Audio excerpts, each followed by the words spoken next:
BFM Business, BFM Crypto, le club. Sandra Gandoin. Bonjour à tous, il est 15h, ravi de vous retrouver pour BFM Crypto, le club. On est ensemble jusqu'à 15h30, on est ensemble tous les jours. Évidemment, plusieurs actualités aujourd'hui. On va revenir sur DeepSeek avec Lilian Aliaga, cofondateur de Hawk Research. Dans un instant, bonjour Lilian. Bonjour. On parlera aussi largement dans cette émission de fiscalité. Si la fiscalité pour les détenteurs de Bitcoin et de crypto-actifs était si simple, on ne serait pas vraiment européen finalement. Alors il nous faut des spécialistes pour décrypter les règles à suivre, ne pas se tromper dans sa déclaration. On va parler aussi d'actualité, de contexte, de réglementation. Et vous allez voir, c'est plein de subtilités comme on les aime. Deux invités sur ce sujet. Pierre Morizot, cofondateur et CEO de Waltio. Bonjour. Pierre, oui. Cette fois en chair et en os par rapport à la semaine dernière. Merci d'être avec moi sur le plateau. Et Alexandre Lourimi, avocat spécialisé, associé chez Orwell. On rappelle ce que c'est qu'Orwell, Alexandre. Bonjour. Merci pour l'invitation. C'est un cabinet dédié à l'accompagnement de projets d'investisseurs dans le secteur de la crypto. Un cabinet d'avocats, je précise. Cabinet d'avocats, évidemment. Une petite information qui vient de tomber sur notre site. Une information judiciaire ouverte contre Binance pour des faits présumés de blanchiment. Information judiciaire ouverte en France. Est-ce que l'un de vous veut commenter? Première fois, pas première fois? Qu'est-ce que ça vous inspire? Lilian, Pierre? Lilian? Écoutez, je l'apprends en même temps que vous. C'est le hein. Effectivement, mais bon, en tout cas, par rapport à Binance, c'est pas la première fois que ça arrive. On savait qu'ils étaient sous l'objet de plusieurs enquêtes et c'est pas étonnant que ça arrive en France. Maintenant, il faudra regarder en l'occurrence de quoi ça parle exactement, mais ça me choque pas particulièrement. Formation judiciaire contre la plateforme pour des faits présumés de blanchiment aggravé. Blanchiment aussi de fraude fiscale. Tiens, oui, effectivement, Alexandre, c'est pas la première fois que la plateforme est donc poursuivie pour ce genre de faits. Oui, c'est vrai que c'est une activité à risque. Hein. C'est des acteurs qui manipulent beaucoup de fonds, des fonds qui sont difficiles à tracer. Ouais. Et donc, leur responsabilité peut rapidement être recherchée en fait par les autorités. On y reviendra évidemment et puis on suivra cette actualité dans BFM Crypto, le club. Lilian, on commence par vous. On parle de DeepSeek. Ça a fait grand bruit sur BFM Business, évidemment, ce modèle de langage concurrent de ChatGPT. On rappelle un peu les faits hier, ce qui s'est passé réellement au final. Effectivement, on en a entendu parler hier, c'est arrivé comme ça. Ce week-end, apparemment, l'entreprise chinoise DeepSeek qui a donc lancé la dernière version de son modèle d'intelligence artificielle, plus particulièrement un modèle de langage, donc ce qu'on appelle des LLM, et qui a été vendu comme un vrai concurrent de ChatGPT.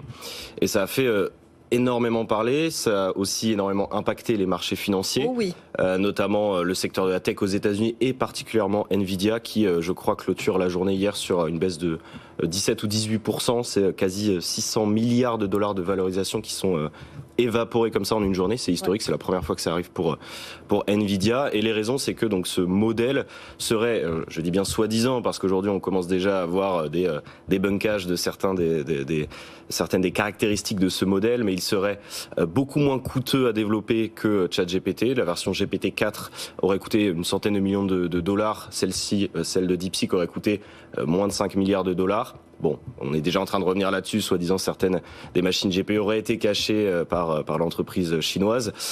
C'est aussi quelque chose qui donc consomme beaucoup moins que ChatGPT et qui est open source. Et ça, c'est quand même vraiment pour moi la partie la plus intéressante.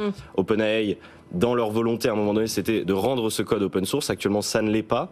Et c'est un concurrent chinois qui rentre en jeu et qui propose une solution open source. C'est quand même un petit peu un pied de nez aux États-Unis. Donc il y a un peu cette histoire de concurrence entre les États-Unis et la Chine et le fait que les États-Unis avaient le monopole sur ce secteur de l'IA et qu'on ait un acteur chinois qui arrive, ça fait un petit peu peur. Et moi, ce que je trouvais intéressant, surtout, c'est l'impact que ça a eu sur le marché crypto. Oui, absolument. Puisque sur le papier, on peut se dire un modèle d'intelligence artificielle chinois qui débarque, c'est pas censé impacter le marché des crypto-monnaies, c'est pas censé impacter Bitcoin. Et pourtant, hier dans la journée, en tout cas dans la matinée, Bitcoin recule de 5%. Le reste du marché, pas particulièrement. En tout cas, c'est surtout à cause de cette actualité, à cause de la sortie de ce modèle et de la peur vis-à-vis du marché américain. Et c'est justement ça qui est intéressant, c'est que on observe de plus en plus de corrélation entre le marché américain et le marché des crypto-monnaies. Alors, par le passé, on l'avait déjà observé, mais elle était significativement inintéressante à observer d'un point de vue statistique et mathématique. Par contre, là, on voit que c'est de plus en plus fort et que sur des actualités qui, comme ça, ne concernent pas le marché crypto, pourtant, elles l'impactent. Et pour ça, en fait, c'est, à mon sens en tout cas, lié à toute la hausse qu'on a connue sur le marché crypto depuis 2024, qui a été initiée par des catalyseurs qui viennent des États-Unis. D'abord les ETF Bitcoin Spot pour la première hausse du marché, et puis la seconde, l'élection de Donald Trump. Et j'ai un peu le sentiment que le marché et les investisseurs ont mis leurs espoirs entre les mains de Donald Trump, de son administration et de manière générale de l'avenir des États-Unis. Et ça, c'est quelque chose que je pense les investisseurs doivent garder en tête maintenant par rapport au précédent cycle, notamment sur ce sujet dont on parle beaucoup de l'alt season, c'est-à-dire en ce moment où tous les altcoins explosent de manière exponentielle. On l'a connu en 2017, on l'a connu en 2021. Est-ce qu'on le connaîtra en 2025 ? Potentiellement, mais attention, il y a de nouveaux facteurs qui rentrent en jeu et la santé des États-Unis, les marchés financiers américains, Donald Trump, son administration, etc., etc. Tout ça, ce sont de nouveaux impacts qu'il faudra surveiller à l'avenir et qui peuvent impacter le marché. C'est intéressant parce que les pertes sur Bitcoin étaient de 5%, on l'a dit. Ça a impacté Bitcoin, mais pas tant que ça, finalement, par rapport à Nvidia, évidemment. Donc, évidemment, Nvidia est directement touché par le sujet de l'intelligence artificielle. Ça se comprend, mais ça veut dire que, quand même, le cours de Bitcoin s'est maintenu, même malgré cette chute. C'est pas énorme, Pierre. Déjà aussi, ce qui est intéressant, c'est que Nvidia, c'est la seule entreprise dans le monde de l'IA qui arrive à capter une telle valeur de l'intelligence artificielle. Aujourd'hui, il y a quand même énormément d'entreprises qui en proposent. C'est pas les entreprises qui génèrent des très très grandes sommes en termes de valeur, de chiffre d'affaires, de rentabilité et autres. Et là, pour le coup, Nvidia, qui est une entreprise plutôt fermée, qui est le leader absolu, et qui en fait, d'un coup, il y a cette nouvelle qui vient complètement perturber le marché.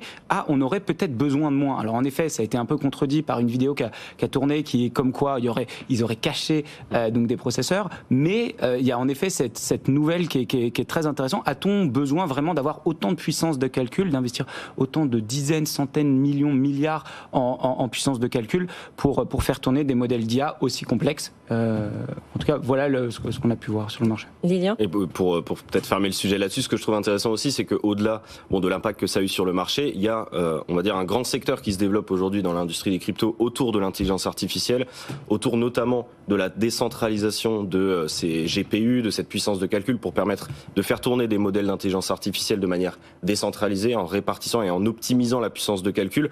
On voit avec Nvidia, on l'a vu hier, que c'est un véritable enjeu qui est en train d'essayer d'être résolu, en tout cas par l'utilisation de la technologie blockchain. Et cette actualité hier a peut-être impacté Bitcoin négativement pendant un certain temps, mais elle a impacté positivement les plus grandes valeurs de l'intelligence artificielle dans le secteur des cryptos. Et ça, c'est intéressant parce que d'ailleurs, DeepSeek s'est déployé sur certains des protocoles d'intelligence artificielle, notamment BitTensor. Donc voilà, la parenthèse là-dessus, c'est un secteur à suivre dans les cryptos et en tout cas, on voit l'impact était positif hier. On va parler à présent de notre deuxième sujet parce que le temps file très vite dans cette émission BFM Crypto, le club. La fiscalité, tiens, c'est marrant, on parle beaucoup de fiscalité quand on est européen, Alexandre. D'abord, cette actu, jeudi dernier, le Sénat qui a voté le projet de loi de finances avec la création d'un impôt sur la fortune improductive. Qu'est-ce que ça veut dire ? Ça va concerner les actifs numériques. Quel est le projet derrière ça, Alexandre ?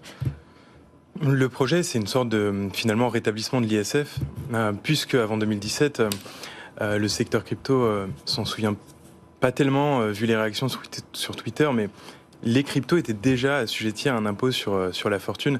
C'est une des premières précisions qu'a apporté le fisc d'ailleurs en 2014. Ils ont publié une doctrine pour expliquer que le Bitcoin était bien soumis à l'ISF à l'époque. Et donc là, l'idée, c'est d'y revenir après son abolition par le président Emmanuel Macron. Et ça reste toujours une mesure phare de sa politique fiscale et de sa politique économique. Mais c'est ni plus ni moins qu'un retour sur l'ISF. Donc ça voudrait dire quoi ? Ça voudrait dire qu'au 1er janvier, on figerait l'état du patrimoine des contribuables, crypto comprise, et si ce patrimoine dépasse 2,5 millions, puisque le seuil a été relevé, on aurait une taxe de 0,5 à 1,5% sur certaines tranches de ce patrimoine. On est, Pierre, sur un moment hyper important sur les actifs numériques. Aux États-Unis, évidemment, avec la progression, les signatures de décrets quotidiennes de Donald Trump qui avancent, qui met à l'aise le secteur. Et nous, en face, qui répondons par ce genre de fiscalité extrêmement restrictive. C'est un recul, encore un recul. En tout cas, on multiplie les angles. Il y a un premier angle d'attaque qui est historique, qui est ce qu'a dans beaucoup de pays, c'est-à-dire on impose à la transaction dès qu'on fait une opération imposable. Et là, ce qu'on se dit, c'est concrètement ceux qui s'enrichissent de façon significative. On parle quand même, en effet, des patrimoines supérieurs à 2,5 millions d'euros en crypto. Oui. Donc, le happy few, les quelques qui ont vraiment une très gros portefeuille. Et donc, en plus d'être imposés sur les opérations lors des ventes, on leur dit tous les ans, sur ce que vous détenez, vous êtes imposé. Et donc ça met aussi en lumière une notion qui est quand même mettre en place cet impôt sur de la plus-value non réalisée. C'est-à-dire juste sur un patrimoine qui a grossi, et donc il n'y a pas eu de revenus perçus, il n'y a pas eu de revente de ces cryptos, mais il y a cet impôt supplémentaire en plus de celui sur l'opération imposable. Est-ce qu'il faudrait dire qu'il faudrait vendre des cryptos pour payer ses impôts sur les cryptos qu'on n'était pas censé vendre? Oui, potentiellement. Et c'est un des problèmes de l'impôt sur le patrimoine. Ouais. On a vu toutes ces histoires d'héritiers qui devaient vendre le château de famille pour payer l'ISF. On aurait le même genre de problème sur la crypto. Alors voilà, pour que les gens l'aient en tête, ça reste quand même 0,5%, donc il ne faudrait pas faire d'énormes ventes, mais c'est globalement un mauvais signal. Et de manière plus générale, voilà, c'est à contre-courant de la politique qui a été menée jusqu'à présent et qui a plutôt porté ses fruits, puisque on a vu que la France avait attiré beaucoup de startups, les startups avaient pu lever beaucoup de fonds, avaient attiré beaucoup d'acteurs de la crypto, et donc là c'est vraiment à contre-courant de l'allègement de la fiscalité du capital qui était mis en avant depuis 2017 et qui visait à dynamiser l'économie finalement. Lilian, un commentaire sur cette nouvelle salve de fiscalité française? Alors, moi, je suis d'accord qu'on est sur un retour en arrière, et ce qui est un peu dommage, c'est vrai qu'on a tendance à taper un petit peu sur la flat tax, parce que c'est vrai que c'est toujours embêtant de devoir payer des impôts sur ces plus-values en crypto, notamment par rapport aux risques qui sont pris, etc. Mais on a tendance aussi à oublier qu'à une époque, c'était bien pire que ça. La flat tax, c'est quand même un pas en avant pour les investisseurs crypto. Là, je ne sais pas dans quelle mesure qui est concerné et qui ne l'est pas. En revanche, c'est vrai que taxer des plus-values latentes dans un secteur où les plus-values sont justement très fluctuantes pour les investisseurs. On le sait, on a beaucoup de volatilité. Quand on s'écarte un petit peu de Bitcoin et des grandes capitalisations, on peut avoir des volatilités qui sont du jour au lendemain de l'ordre de 50-100%, et évidemment à l'inverse également. Donc ça peut quand même être très encombrant pour les investisseurs, notamment notamment pour ceux qui ont énormément de transactions effectuées dans la journée ou dans la semaine et qui se retrouvent à devoir gérer ce genre de choses-là sans avoir des outils comme par exemple Waltio pour le faire. Exactement, on va y revenir directement à ces situations concrètes de la fiscalité de Bitcoin et des autres crypto-actifs. Waltio qui aide en fait quotidiennement les investisseurs à s'y retrouver dans ce millefeuille administratif, fiscal. Est-ce qu'il va y avoir des spécificités? J'ai des cryptos, j'ai passé l'année 2024, j'ai fait des plus-values, j'ai aussi fait des moins-values parce que ça a son importance. Finalement, quelles sont les obligations qu'on va avoir en 2025? On va rentrer dans cette période fiscale, il va falloir se pencher sur ces questions-là. Pierre, quelles sont les premières choses à faire? On va être très concret pour ce dernier quart d'heure. Alors déjà, les choses à faire, ça va être de suivre son portefeuille, donc au moins rassembler et accéder aux informations. Quels ont été mes investissements, quels ont été mes revenus, les opérations un peu particulières que j'ai réalisées et quelles ont été les opérations imposables. Et nous, ce qu'on voit, c'est que, en tout cas à l'aide de notre outil, la meilleure façon de les faire, c'est de connecter ses comptes et un logiciel comme le nôtre va suivre les opérations et automatiquement identifier les opérations imposables et les calculer. Ça, en tout cas, c'est la bonne pratique, ça va être de suivre son compte, un petit peu comme si on faisait la comptabilité d'une petite entreprise, s'assurer qu'au moins on a identifié toutes ces opérations pour être capable de correctement calculer en effet ses plus-values et aussi ses moins-values, parce qu'elles sont aussi à déclarer. Oui, parce qu'on ne peut pas faire les choses simplement ici, c'est ce qu'on a dit, c'est pas parce qu'il y a 30%, cette fameuse flat tax, que on va vous prendre 30% sur la plus-value que vous avez fait à telle date. C'est bien plus compliqué que ça, il faut aussi déclarer ses moins-values, ce qui est assez étonnant, d'ailleurs, quand j'ai lu ça, Alexandre. Oui, en fait, ce qui est imposable dans l'année, c'est la somme de toutes les plus-values et toutes les moins-values réalisées au cours de la même année. Tout ce qu'on pense, mais donc il faut calculer ces moins-values parce que c'est dans l'intérêt des contribuables de pouvoir les imputer. Oui, c'est ça va baisser finalement les moins-values. Exactement. Le gros problème, c'est les modalités de calcul de cette plus-value ou de cette moins-value, puisqu'il ne suffit pas de prendre le prix d'acquisition de l'actif et son prix de cession et de faire une différence. La plus-value sur une cession, donc en monnaie légale ou contre un bien ou un service, elle va se calculer par référence à l'état de la plus-value latente sur la totalité du portefeuille. Et donc, globalement, si on a un portefeuille crypto en plus-value de 40%, quel que soit le montant qu'on vend en euros, on aura une plus-value imposable égale à 40% du montant vendu en euros. C'est vraiment par référence au portefeuille global, un peu comme le fonctionnement de la fiscalité du PEA. Sur les retraites, ça fonctionne de la même manière. Et donc, c'est très complexe. il faut exactement savoir ce qu'on a, où on l'a et quand on l'a. Et on remarque que dans le secteur crypto, les gens ont tendance à laisser traîner quelques cryptos par-ci, quelques cryptos par-là. Et c'est rapidement problématique et difficile de s'y retrouver a posteriori quand on ne l'a pas fait au fil de l'eau ou via des outils comme Waltio. Pierre, de quelles informations on a besoin concrètement pour remplir cette déclaration et on le fait quand ? Alors, de quelle information on a besoin ? Déjà, sur les obligations, il y a une obligation, c'est si on détient des comptes de plateforme à l'étranger, c'est informer l'administration fiscale qu'on détient ces comptes, exactement comme si on avait un compte bancaire aux États-Unis, en Suisse ou n'importe quel autre pays.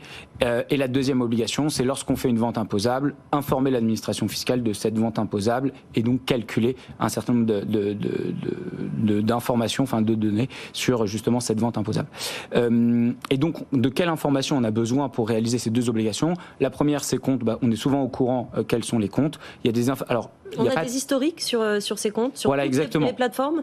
Alors, honnêtement, la qualité des données partagées par les plateformes est complètement disparate. Et donc, justement, d'ailleurs, dans notre plateforme, on informe, parce qu'il y en a certains, vous pouvez imaginer des plateformes d'échange un peu plus...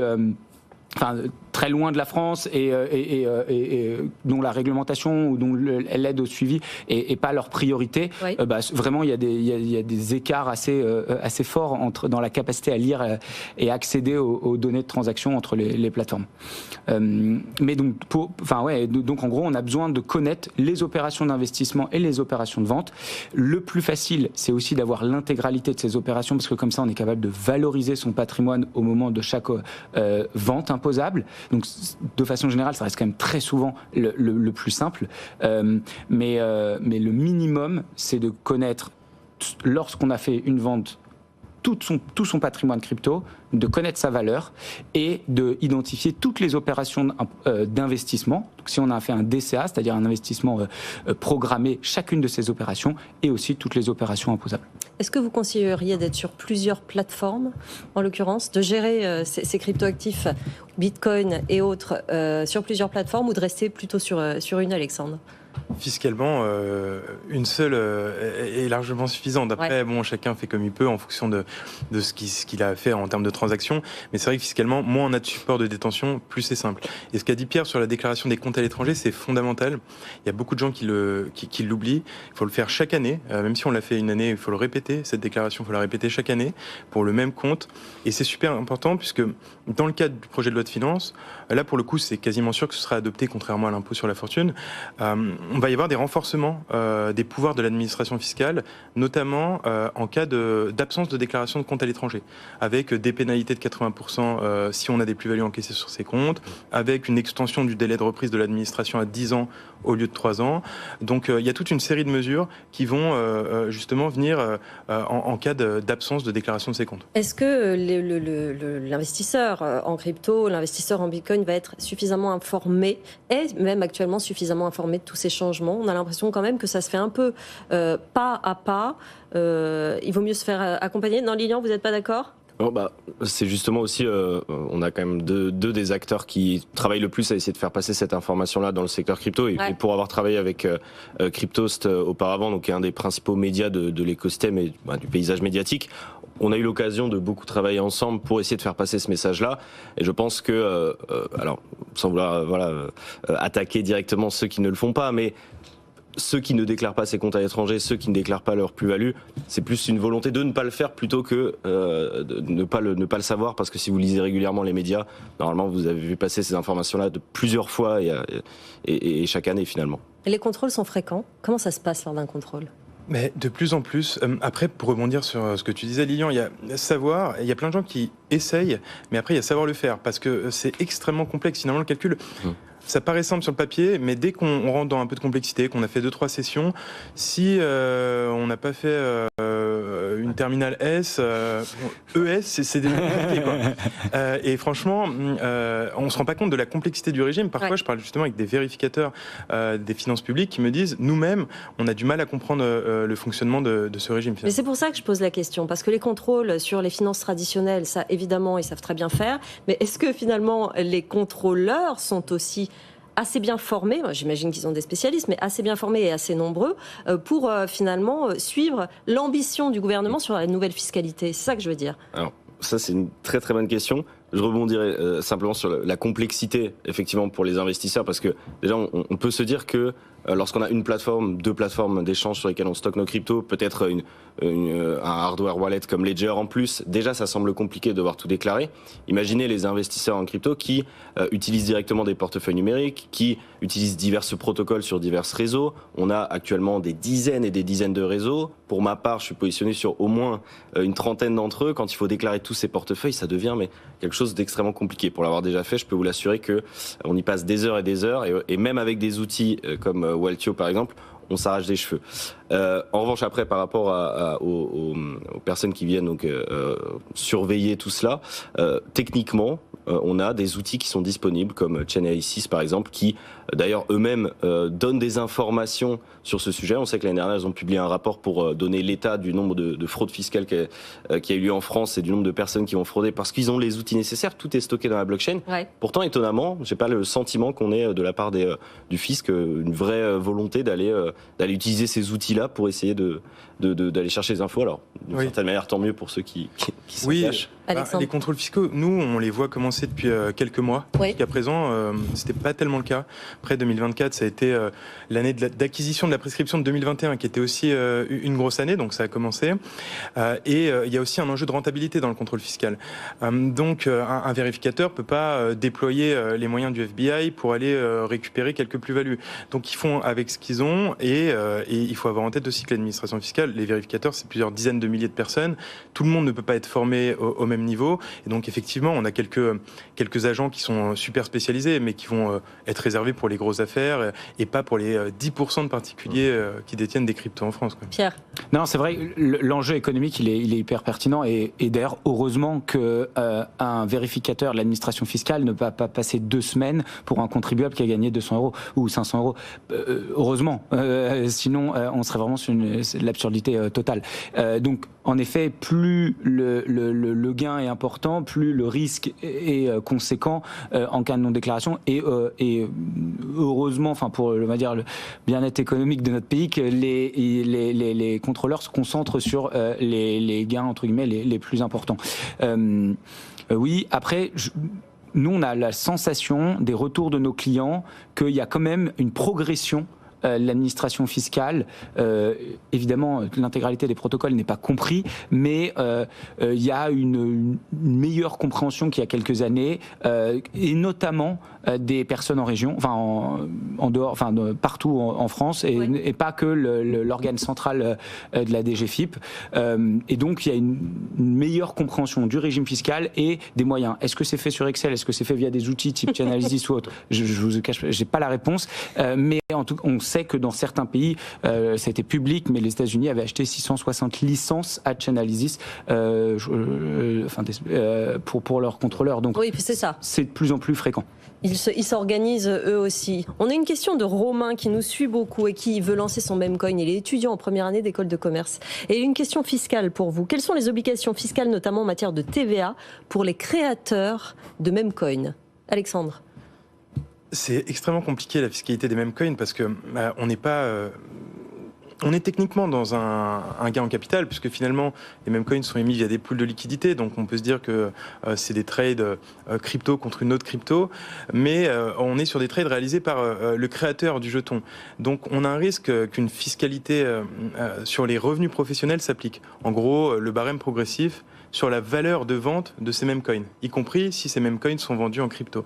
Et sur la TVA, à mon avis, le risque est assez faible, dans la mesure où, encore une fois, c'est pas une émission d'un Memcoin comme on pourrait le voir dans une ICO, où finalement on a des souscripteurs qui viennent acheter à l'émetteur primaire. Là, on est sur une sorte de marché secondaire qui est mis en place par l'émetteur. Donc sur la TVA, à mon avis, il y a un peu moins de risques, mais le sujet n'est pas du tout arrêté pour l'instant. Pierre, est-ce que vous voulez compléter? Alors pas forcément, enfin sur l'enjeu de la TVA, en tout cas c'est intéressant. Après, c'est vrai que le producteur est par définition, enfin donc l'acteur, et donc c'est plus une logique d'entreprise, de créateur. Le créateur. Exactement. Donc peut-être intéressant si quelqu'un veut en faire plusieurs, d'avoir dans ce cas-là une personne juridique dédiée, donc une entreprise plutôt que de le faire à titre personnel. En tout cas, c'est intéressant d'y réfléchir s'il y en a plusieurs et si les montants sont ou l'ambition des montants est conséquent. Oui. En effet, et après, il y a les enjeux de plus-value sur actifs numériques, donc la flat tax dont on avait parlé. Romain, vous continuez à nous suivre évidemment et à nous poser vos questions tout au long des émissions et de la progression de la création de votre Mapcoin. Ça nous intéresse évidemment. Une question, le droit à l'erreur, est-ce que ça passe quand on est sur les sujets crypto, Pierre ? Alors, nous, ce qu'on a vu, c'est pareil, les retours de nos clients, et ils sont que, de façon générale, quand on arrive à prouver une certaine bonne foi, c'est-à-dire qu'il y a eu des déclarations qui ont été réalisées, des comptes régulièrement et des opérations, ça se comprend. Après, le droit à l'erreur, c'est-à-dire qu'il faut aussi prouver qu'il y a une erreur non volontaire. Donc, si on a sa capacité à prouver sa bonne foi, je pense que on peut trouver donc des accords, mais c'est les professionnels du droit comme Alexandre Lourimi qui, dans ce cas-là, interviennent lors des contrôles fiscaux. Alexandre ? Oui, je suis d'accord avec Pierre. On voit très bien que le fisc n'a pas une attitude particulièrement sévère vis-à-vis des crypto-contribuables, pas d'agressivité particulière. On apprend ensemble, en quelque sorte. Exactement. Après, ils savent reconnaître quelqu'un qui a fait une erreur et quelqu'un qui a juste oublié que la fiscalité existait. Votre conseil pour terminer cette émission, on est bientôt au mois de février. Les conseils pour les investisseurs qui ont des cryptos, qui ont des bitcoins aujourd'hui, on commence par quoi, Pierre ? Moi, je pense que suivre son portefeuille, c'est le meilleur conseil. Suivre au plus près et se faire accompagner aussi. Oui, évidemment, mais...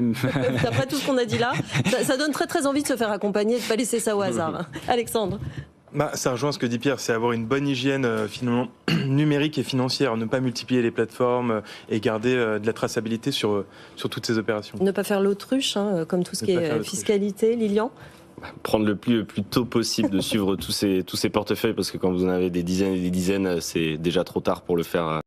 Donc voilà, le faire le plus tôt possible. C'est très intéressant ce conseil de déclarer tous les ans, ça je ne savais pas, de redéclarer tous les ans les plateformes sur lesquelles on a des cryptos. Ouais, ça paraît complètement absurde. On est bien d'accord. Merci beaucoup messieurs. Pierre Morizot, cofondateur et CEO de Waltio, Alexandre Lourimi, avocat associé chez Orwell, et Lilian Aliaga, cofondateur de Hawk Research. Merci beaucoup d'être venu dans BFM Crypto, le club. On se reverra évidemment parce qu'il va y avoir beaucoup de conseils et beaucoup de questions à donner sur la fiscalité concernant ces crypto-actifs. Je vous laisse entre les mains de Guillaume Semmerer. Il est bientôt 15h30. C'est BFM Bourse. Passez une très bonne journée sur BFM Business. J'ai appris plein de trucs. BFM Business, BFM Crypto, le club.